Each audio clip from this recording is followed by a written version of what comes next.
Leo kuna tukio kubwa na la kusikitisha limetokea nchini Pakistan. Katika hali isiyokuwa ya kawaida, kijana mmoja amejitoa muhanga mbele ya jengo la mahakama ya wilaya. Lengo ilikuwa ni kuingia ndani ya jengo kulikokuwa na mamia ya watu. Baada ya kukosa upenyo, alielekea karibu kabisa na gari la polisi, ndipo akaamua kujilipua.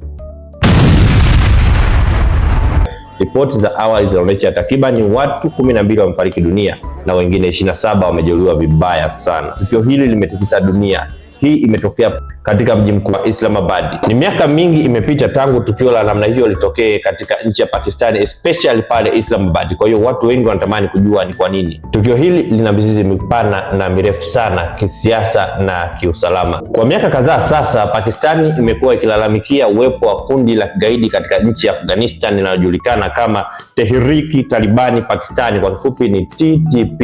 Kundi hili la kigaidi lina makazi yake nchini Afghanistan, limekuwa likitumia nchi hiyo kama HQ yao kuweza kushambulia Pakistan. Baada ya tukio kutokea, waziri wa ulinzi wa Pakistani alikuwa na haya ya kusema: huu ni ujumbe kutoka kwa magaidi wanaotoka upande wa Afghanistan. Afghanistan wao wamekana, wanasema ni kikundi cha gaidi ndio kimehusika na tukio hilo. Kimsingi investigation kali inaendelea.